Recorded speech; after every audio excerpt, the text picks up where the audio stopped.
حدیث نمبر ہے 679۔ انس رضی اللہ عنہ فرماتے ہیں کہ ایک یہودی لڑکا تھا جو نبی پاک صلی اللہ علیہ وسلم کی خدمت کیا کرتا تھا، وہ بیمار ہو گیا تو نبی پاک صلی اللہ علیہ وسلم اس کی عیادت کے لیے تشریف لے گئے۔ یہودی لڑکا تھا۔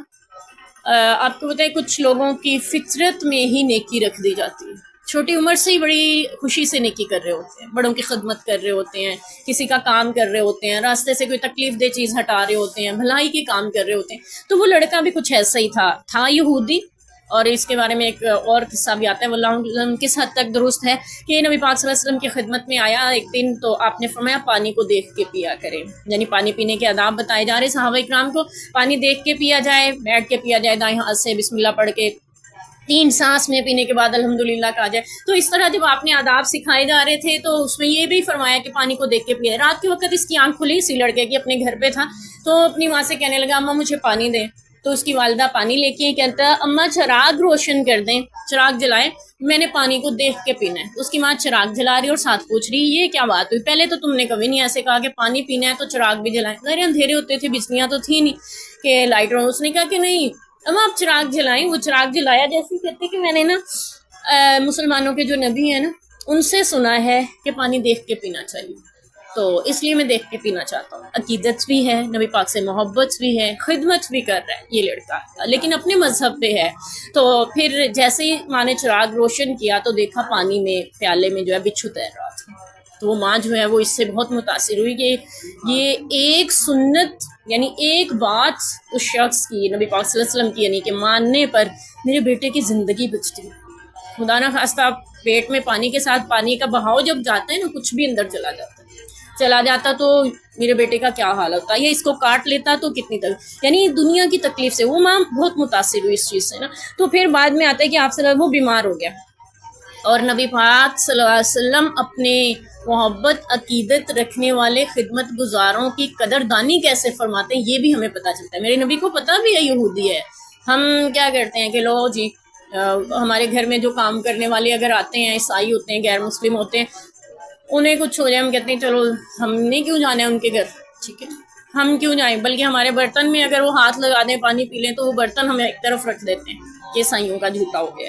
تو یعنی ہمارے یہاں کچھ ایسا ذہن پایا جائے۔ اور نبی پاک صلی اللہ علیہ وسلم کو دیکھیں کیسے قدردانی فرما رہے ہیں، آپ کو پتہ چلا وہ بیمار ہے اور شدت کی بیماری جو ہے شدت اختیار کر گئی، نبی پاک صلی اللہ علیہ وسلم خود عیادت کرنے اس کے گھر پہنچے، اور بیماری کی شدت اس قدر بڑھ چکی تھی کہ وہ اٹھ کے بیٹھ بھی نہیں سکتا تھا۔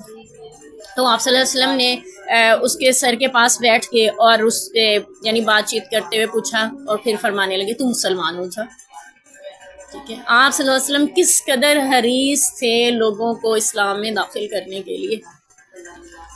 آپ صلی اللہ علیہ وسلم کے اسلام میں داخل ہو کر اپنی آخرت کو بہتر کر لیں، تو آپ صلی اللہ علیہ وسلم نے اس سے فرمایا کہ تم مسلمان ہو جاؤ، ٹھیک ہے۔ نبی پاک سے عقیدت محبت رکھتا ہے، لیکن اس نے اپنے باپ کی طرف دیکھا اور جو کہ اس کے پاس ہی بیٹھا ہوا تھا۔ آپ دیکھیں اپنے والدین کا بھی فرمانبردار کس قدر تھا، ٹھیک ہے۔ یہ نہیں ہے کہ صرف دوسروں کی خدمت کر رہے ہیں، اکثر ہم میں ایسا ہوتا ہے ہم دوسروں کے ساتھ بہت اچھا کرتے ہیں لیکن اپنے والدین کی قدر نہیں کرتے، ان کے ساتھ اچھا سلوک نہیں کرتے ہیں، ان کے سامنے ہم بدتمیزیاں کر رہے ہوتے ہیں۔ لیکن ہمیں سب سے پہلے، سب سے زیادہ، سب سے بڑھ کر اگر کسی کی خدمت کا حکم ہے، کسی کی اطاعت کا حکم ہے اللہ کے بعد، تو والدین کا ہے۔ تو اللہ تعالیٰ ہمیں اس کی توفیق دیں۔ تو وہ اپنے والدین کے لیے بھی یعنی فرما بردار تھا، اس نے اپنے والد کی طرف دیکھا جو پاس ہی بیٹھا ہوا تھا، اس کے باپ نے کہا تو ابو القاسم کی اطاعت کر، یہ نبی پاک صلی اللہ علیہ وسلم کی کنیت ہے، باپ بھی کہہ رہا ہے کہ یعنی تو اطاعت کر۔ پھر وہ مسلمان ہو گیا۔ نبی پاک صلی اللہ علیہ وسلم باہر تشریف لائے اور آپ اس وقت یہ فرما رہے تھے اللہ کا شکر ہے اس نے لڑکے کو آگ سے بچا لیا، یعنی آپ صلی اللہ علیہ وسلم اس پہ شکر ادا کر رہے تھے۔ اور وہ یہودی لڑکا جو ہے وہ مسلمان ہو گیا۔ پھر بعض روایات کے مطابق یہ آتا ہے کہ مسلمانوں نے ہی پھر اس کا نماز جنازہ پڑھا، کفن دفن غسل جو ہے وہ کیا۔ یہاں سے ہمیں پتہ چلتا ہے کہ مرنے سے پہلے بھی کوئی کلمہ پڑھ لے تو وہ اس کا اسلام قابل قبول ہے، جیسا کہ پیچھے بھی ہم نے پڑھا۔ آپ صلی اللہ علیہ وسلم ابو طالب کو بھی دعوت دیتے رہے مرض الموت وفات میں کہ آپ کلمہ پڑھ لیں۔ تو یعنی کلمہ جو ہے وہ اتنی اہم چیز ہے جس کے بارے میں آتا ہے کہ 100 سالہ کافر بھی خلوص دل سے اگر لا الہ الا اللہ کہہ دے، اللہ زندگی کے سارے گناہ معاف کر دیتے ہیں۔ تو قیامت کے دن بھی جو سب سے وزنی چیز ہے جو انسان کے سارے گناہوں کا ازالہ کر سکتی ہے، وہ خلوص دل سے کہا ہوا ہے لا الہ الا اللہ۔ یہی وجہ ہے کہ ہمارے ہاں کچھ خواتین اپنی زندگی میں 1.25 کلمہ جمع کر لیتی ہیں، اس کلمے کا ورد اتنا کرتی ہیں کہ 1.25 کلمہ کم از کم میری زندگی میں ہو۔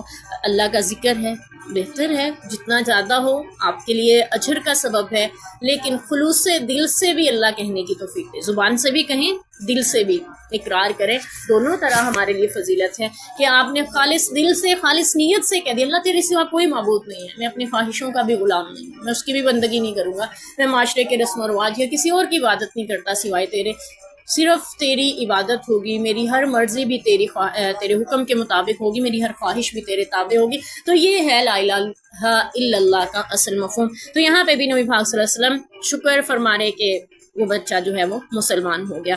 تو اس سے یہ بھی پتہ چلتا ہے کہ نیک لوگوں کی صحبت آپ کو دنیا بھی بہتر بنا سکتی ہے اور آخرت بھی بہتر کر سکتی ہے، اس لیے نیک لوگوں کا ساتھ آپ کو نیکی کی ترغیب دلاتا ہے، برے لوگوں کا ساتھ برائی کی طرف لے جاتا ہے۔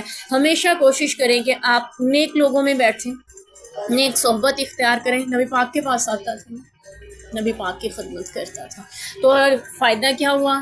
آخرت میں عذاب سے بچ گیا اور دنیا میں مسلمان ہو گیا۔ اللہ تعالی ہم سب کو بھی ایمان کے ساتھ خاتمہ فرمائے اور آخرت کے عذابوں سے بچائیں۔